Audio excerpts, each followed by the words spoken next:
how much of this stuff, like how much of it changes because literally you're becoming wiser, how much of it changes because you don't have another choice. Like to let go of that, midlife crisis when some go through, it's like, man, I'm not 32 anymore. I'm not 38 anymore. I'm not, whatever that number may be for some people. You see it a lot. I think, like, I remember being 28 years old. I meet this guy and he says, 28 is one of the toughest age a man will go through. I said, tell me why 28?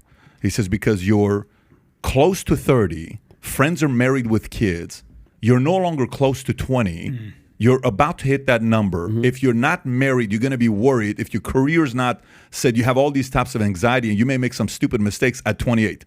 And then you turn 38, and you're wondering if there's this thing when the number switches every single time. Like you go from 39 to 40, from 49 to 50.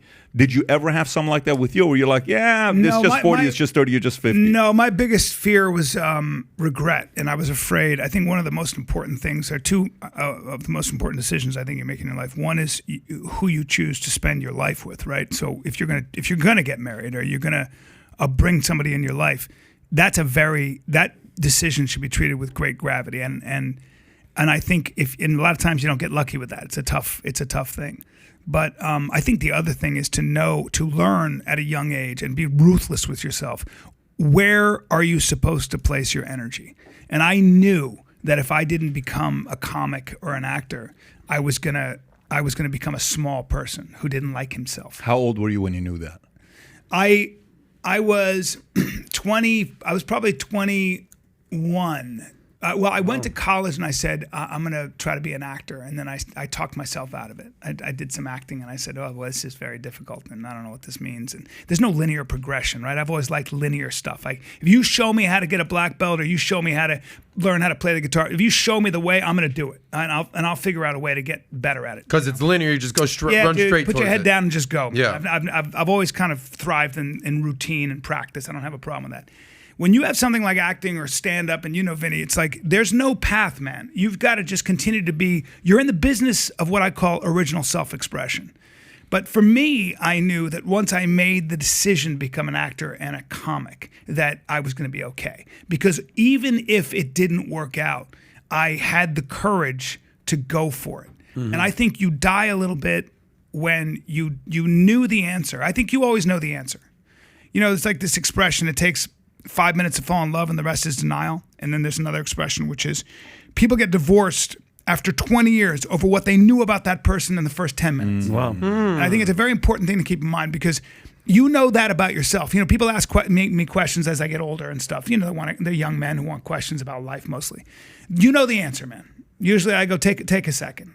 Do you know the answer to this question? You're just asking me for affirmation. Right. And I understand that. We all do it because it's scary. It's very scary to actually take a minute and visualize your best self. The hero of your movie. There's a coward of your movie and there's a hero of your movie. And then there's the guy who's just kind of going through his life. And when the gunslinger comes to town, he closes the shutters because he's afraid. We have all of that in us, man. But to really look at the best version of yourself, the version of yourself that you would admire, that you would go to a movie to watch, the version of yourself that does the right thing no matter what, that tells the truth and aligns himself with the highest truth or good that he can imagine or she can imagine. Very scary because it takes responsibility, man. And I don't think anybody can get you there. You have to stand on your own 2 feet. And sometimes it takes a crisis to force you there, but I think I really think it's worth meditating on. I think that's the North Star all of us should be kind of reaching for. And I don't mean just money and status and power. I don't mean just that. I don't think that's enough. I really don't. I think it's something else. And I do think, Bryan, it's and off of what you were saying, lying to yourself, because once you're true to you, like you said, like when you ask that dude, you know exactly what you're talking about. And I tell people this all the time. I'm not saying be a liar. Bullshit people, little white lies that protect people's feelings. Don't lie to you. Why are you lying to yourself? You're being full of shit. Yeah. Once you're honest and you don't give a shit about anybody's concerns, it's not easier said than done. When you just don't care and you're just being honest, then you could, live your life. Do you know what I like about this podcast? I watch this podcast. I don't watch very, very few things. And one thing I notice about you, it's going to sound really weird, but you listen very intently. And I've heard you, and I've watched you listen. I've watched you interview pretty formidable people too, some mafia guys or just some very successful people. What I liked about you, and I didn't know you, but what I liked about you was that you are genuinely interested. You're curious. That has nothing to do with money. It has nothing to do with anything else. You're a driven guy and you're successful, but that's kind of what I'm talking about. You know, there's this, I think it's important to kind of reach beyond yourself.